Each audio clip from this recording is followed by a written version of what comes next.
Hello, my people of grace. Welcome to Graceonperfection, 7 ways to God, closer to God. It's your favorite Omo Jesus herself, Jesus baby girl, Bobby. Hey. I'm sure you must wonder, why is this girl always calling herself Jesus baby? See, I am the beloved of God. I am the one that God showed mercy. I am the one that God showed grace. I am Jesus baby girl. That's That's Omo Jesu. You can't understand, but God knows. I am Jesus' baby girl. Yes, so my people, how you all doing? Hope you're doing well and good. Yes, we're still talking about setting godly goals and visions for the year 2024. Yes, before we get into it, let's sing our song to the Lord.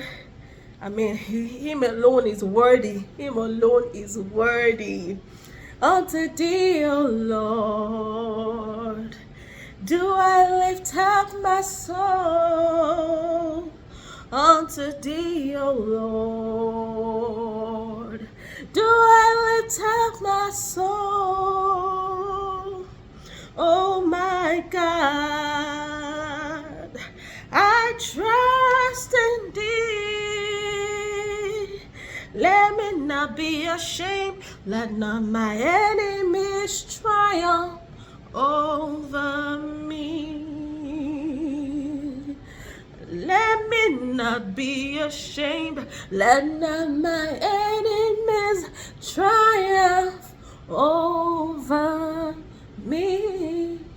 Amen.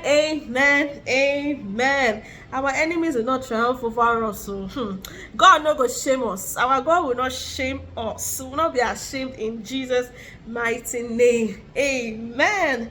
Yes, my people, we're still talking about biblical reasons for setting goals. Another reason I want to share today is goals help us discover the wonder of God's work in our lives.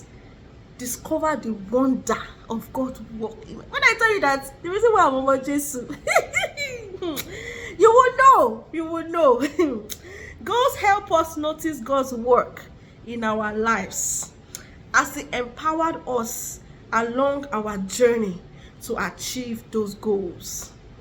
Our lives become no longer boring, but full of wonder when we experience God helping us achieve our goals.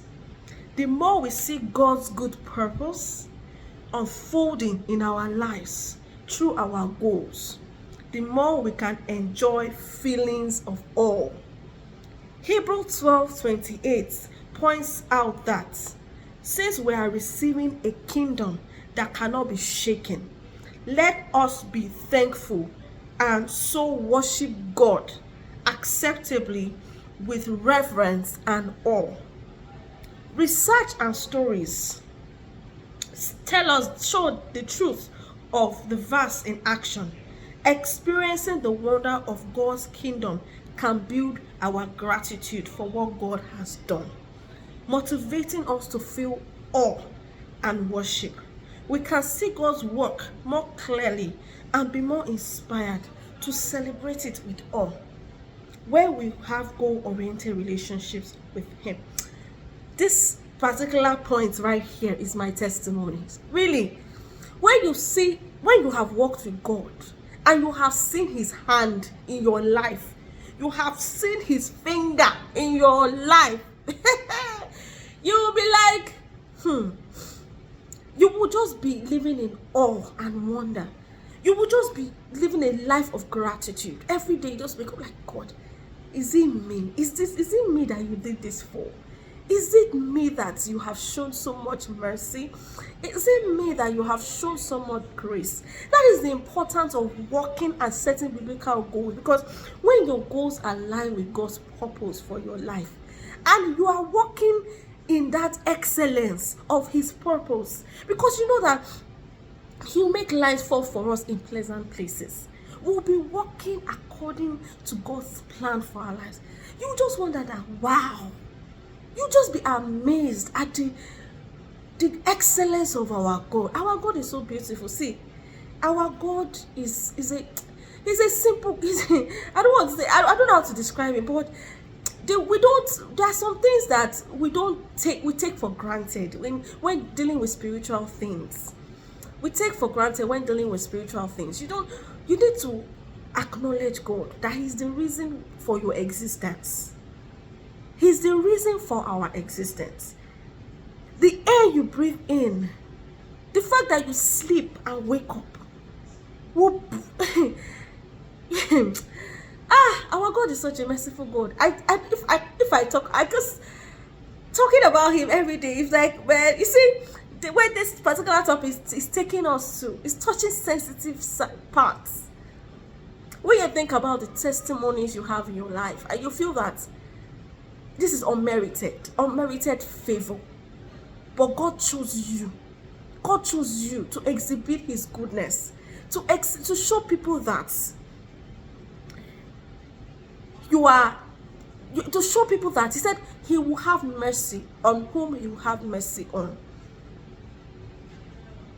He will. You can't put our God in a box. Forget that thing. You cannot put Him in a box. He's bigger than what you think.